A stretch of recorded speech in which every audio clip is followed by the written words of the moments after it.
Alhamdulillahirabbil alamin wa bihi nasta'inu ala umuri dunya waddin wa sallallahu wa sallama ala sayyidina Muhammadin khatamin nabiyyin wa ala alihi wa sahbihi ajma'in, amma ba'd.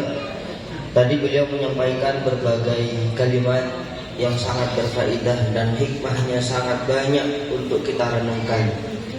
Beliau memulai dengan ayat alladzi khalaqal mauta wal hayata liyabluwakum ayyukum ahsanu amala. Dengan ayat ini kita seharusnya harus sadar bahwa di dunia ini ada mati, ada al-kaun, semesta, yang mana ini dua-duanya ini adalah hakikat. Yang mukmin dan yang muslim semuanya percaya terhadap adanya mati. Yang muslim, yang kafir semuanya percaya mati akan tiba. Siapapun tahu bahwa mati dan akan tiba. Dan in alam semesta ini ada, semuanya tahu. Tapi ketahuilah bahwa dari akhir semuanya kita hidup di dunia ini adalah diakhiri dengan mati. Yang kiai mati, yang ustadz mati, yang santri mati, yang pejabat mati, yang kaya mati, yang miskin mati. Begitu juga hidup ini semuanya akan fana. Kehidupan yang ada di dunia ini akan fana. Yang awalnya kuat jadi lemah, yang awalnya cantik jadi kerok api, yang awalnya segar, kaya, terkadang pulang ke dalam, bukan terkadang, semuanya pulang ke alam kubur. Ini semuanya tidak akan membawa apa-apa. Karena nihayatuhu al-maut. Hadhil hayah fana. Hidup ini adalah fana, semuanya akan berakhir, semuanya akan sirna. Maka dari itu, tadzakkar, ingatlah kepada Allah Subhanahu wa taala, berfikirlah tentang kehidupan ini bahwa ad-dunya tunsi wala tansa li'anna ad-dunya tunsi. Jangan lupa Allah, jangan lupa mati, karena dunia ini menipu kita sehingga kita bisa melupakan dunia dan seisinya, sehingga kita ini melupakan akhirat dan melupakan Allah. Sedangkan kita tujuan hidup di dunia ini hanya menyembah kepada Allah dan mencari ridha Allah. Ini yang pertama. Yang kedua, beliau menyampaikan bahwa kita hidup di dunia ini liyabluwakum ayyukum ahsanu amala. Berarti kita ini diuji. Hidup di dunia ini diuji. Kalau orang kaya diuji dengan kemewahannya, kemegahannya, dengan hartanya. Yang kiai diuji dengan santrinya, diuji dengan pengikutnya. Yang penceramah diuji juga dengan pujian-pujian dari orang, apakah dia mampu. Terkadang ada santri yang pintar diuji dengan pujian gurunya. Ini semuanya ujian.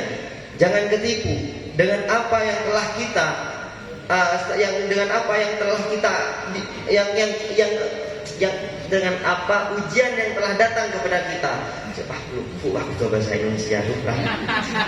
Dari itu kita membutuhkan istilah, kita membutuhkan tadabbur, kita membutuhkan pikiran yang betul-betul. Ayo cari solusi supaya kita ini lari dari ujian-ujian ini, supaya kita ini bukan lari, supaya kita ini bisa menghadapi ujian dan kuat dan bertahan walaupun banyak dunianya, walaupun banyak santrinya, walaupun banyak istrinya. Tambahan nggak itu? Jadi tetap yang wajib kita perbaiki adalah amal kita, yaitu husnul amal. Lam yakun katsirul amal. Lam yakun katsiral amal. Allah Subhanahu wa taala di Al-Qur'an ini tidak menyuruh, tidak memerintahkan aktsiru, ayo memperbanyak kalian itu, tapi Allah memerintahkan ahsinu, perbaikilah perbuatan-perbuatan kita yang ada di dunia ini atau amal-amal kita di dunia ini. Dan selanjutnya, terus bagaimana sekarang jalannya supaya kita ini berbuat baik, supaya kita ini bisa menghadapi ujian yang di dunia ini, sehingga kita sadar tujuan hidup kita ini adalah mati dan menghadap kepada Allah Subhanahu wa taala. Bagaimana solusinya? Solusinya adalah ittiba'un Nabi sallallahu alaihi wasallam. Ikutilah jejak-jejak Rasulullah sallallahu alaihi wasallam. Yang mana Rasulullah ini memerintahkan kepada kita, yaitu kita wajib mencintai baginda Nabi Muhammad melebihi dari mencintai dirinya sendiri.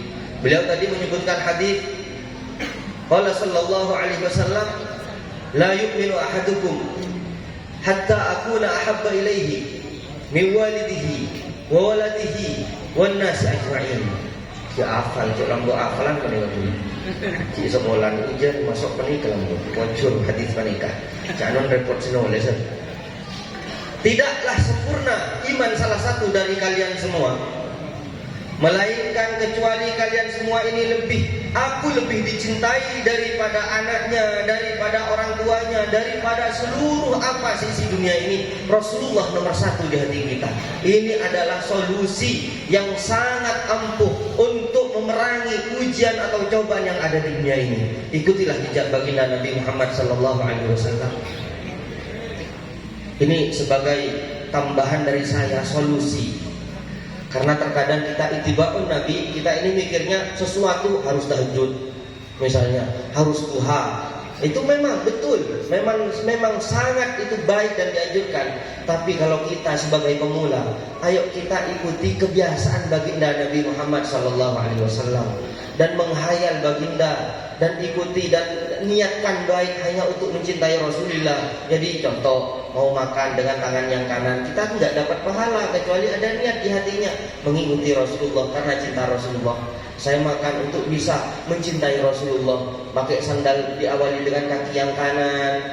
Niatkan saya karena mencintai Rasulullah. Ini adalah salah satu solusi untuk ittiba'un Nabi sallallahu alaihi wasallam. Dan di sini juga Syekh menyebutkan berbagai macam akhlak baginda Nabi Muhammad sallallahu alaihi wasallam yang bisa kita ikuti. Salah satunya sifat-sifat baginda Nabi Muhammad yaitu al-ikhlas, ad-da'watu ila Allah, la yuridul mansib. Maksudnya apa? Yaitu baginda Nabi Muhammad, nanti kalau ini adik-adik semua santri pulang ke rumah, untuk membuktikan bahwa ilmunya bermanfaat, yaitu salah satunya menyebarkan ilmu gurunya. Tapi ingat, ini pesan Syekh tadi, Syekh Adnan menyebutkan, ingat, ayo kita mencontoh bagaimana Rasulullah berdakwah. Rasulullah seorang nabi, paling sempurnanya orang, Rasulullah usaha untuk ikhlas. Nah, kita siapa? Dakwah biar santrinya banyak, dakwah biar followersnya banyak, dakwah biar banyak pengikutnya, dakwah biar dicintai banyak besti misalnya. Ini tujuan yang tidak ikhlas. Jadi ikhlaskan niat sebagaimana Rasulullah dulu tidak suka, la yuhibbus syuhra, tidak suka kemasyhuran, tidak suka terkenal. Apapun, siapapun, dengan cara apapun baginda Nabi Muhammad SAW, kalau itu pun baik, Rasulullah menyampaikan. Makanya Rasulullah duduk bareng dengan orang muslim, duduk bareng dengan orang kafir, duduk bareng dengan apa? Satu visi misinya, yaitu menyampaikan agama Allah Subhanahu wa taala. Dan yang kedua, al-husnu, maksudnya al-ihsan. Di sini Rasulullah SAW menganjurkan kita berbuat baik. Kita mau walaupun kita berdakwah tanpa menyebutkan aib-aib saudara kita. Kalau kita mau berdakwah tanpa menyakiti saudara-saudara kita, tanpa menyindir saudara-saudara kita.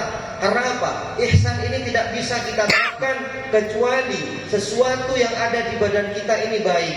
Yang mana tadi beliau menyebutkan inna fil jasadi, ini hadis. Inna fil jasadi la mudghah. Sesungguhnya di dalam tubuh kita ini adalah ada gumpalan daging, gumpalan darah, gumpalan daging. Apa itu? Hati. Kalau hatinya baik, semuanya akan baik. Perkataannya baik, cara menyampaikan baik, tidak menyakiti orang, apalagi zaman ini dengan alasan dakwah tapi suka memaki orang. Ini Rasulullah SAW menyebutkan dan mengajarkan kepada kita, berdakwahlah, sesuaikan, jangan sampai kita ini tidak berbuat ihsan kepada orang lain. Jangan sampai lepas ihsan kita. Dan yang selanjutnya sekarang Allah Subhanahu wa taala di sini berfirman, "Wa man ahsana qawlan mimman da'a ila Allah wa 'amila salihan wa qala innani minal muslimin." Nah, sekarang kenapa di sini yaqul innani minal muslimin? Padahal dari awal sudah menyebutkan wa man da'a ila Allah. Tadi menyebutkan ayatnya wa man ahsana qawlan mimman da'a ila Allah. Ini siapakah yang lebih baik perkataannya dari seseorang yang berdakwah ke jalan Allah Subhanahu wa taala. Tentunya kata Syekh tadi, kalau berdakwah ya dakwah Islam. Ya kalau berdakwah dengan cara yang baik. Tapi kenapa di sini kok menyebutkan innani minal muslimin? Karena muslimin ini minal mufawwidin. Berarti kita ini memang betul-betul pasrahkan kepada Allah apa yang kita sampaikan. Jangan ada niat kita merubah orang. Jangan ada niat kita merubah orang dari tidak baik sehingga menjadi baik. Jangan sampai kita yang merubah, tapi kita hanya menyampaikan. Allah Subhanahu wa taala yang memberikan hidayah. Maka dari itu jagalah lisan kita di saat kita berhadapan dengan orang muslim. Jagalah lisan kita di saat kita ini menyampaikan dakwah, yang mana baginda Nabi Muhammad sallallahu alaihi wasallam bersabda, "Al-muslimu man salimal muslimuna min lisanihi wa yadihi wal muhajiru man hajara ma nahallahu anhu." Muslim yang sejati adalah muslim lainnya selamat dari lisannya dan selamat dari tangannya, dan orang yang berhijrah kepada Allah adalah orang yang meninggalkan larangan-larangan Allah. Kita bisa paham yang namanya muslim. Ya kalau kita muslim jangan sampai ini lisan menyinggung orang, jangan sampai ini lisan istighfar, ya yaitu terkadang kiai istighfar kepada orang biasa karena dia merasa lebih alim. Paham? Istighfarul alim alal jahil. Ini tidak boleh, walaupun orang alim tapi meremehkan atau mengejek orang yang bodoh, ini tidak boleh. Atau istighfarul ghani alal fakir, atau istighfarnya atau menghinanya orang yang kaya kepada orang fakir, ini tidak boleh. Yang namanya istighfar itu tidak boleh. Karena apa? Al-kibru ummul kabair. La wala yudlimul insana wala yudlimil insana biqalbi. Dan janganlah kalian salah satu dari seseorang mendolimi seseorang dengan hatinya. Apa itu? Apakah kita bisa mendolimi dengan hati kita? Ya, kita hasud, yaitu kita kibr. Al-kibru umul kabair. Karena sifat sombong ini adalah satu-satunya puncak kesalahan yang terbesar yang kita lakukan. Maka dari itu kita jangan sampai, walaupun kita apa yang kita sampaikan itu baik, jangan sampai di hati kita ada rasa kibr. Karena apabila kita punya rasa kibr, sombong, belagu, maka fala tuqbalu salatuhu, maka salatnya tidak akan diterima, wala siyamuhu, dan puasanya tidak akan diterima, wala jami'u amalihi, semua amal-amal baiknya tidak akan diterima oleh Allah Subhanahu wa taala gara-gara sifat sombong yang ada di hati kita. Yang terakhir, Al-Imamul Ghazali rahimahullah taala berkata di kitab Ihya Ulumuddin, kabairul qulub akhtaru min kabairil abdan. Dosa-dosa yang ada di hati kita ini lebih bahaya daripada sakit badan kita, kesakitan yang ada di badan kita. Lebih baik sakit tangan dan sakit gigi daripada sakit hati.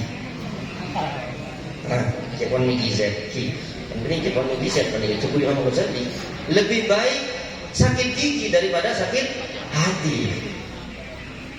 Karena apa? Kalau Anda sakit hati, semua amalnya tertolak. Tapi kalau Anda sakit gigi, tinggal berangkat ke dokter gigi. Dan juga beliau tadi menyebutkan alladzina amanu, orang-orang yang beriman adalah orang yang hatinya itu tenang.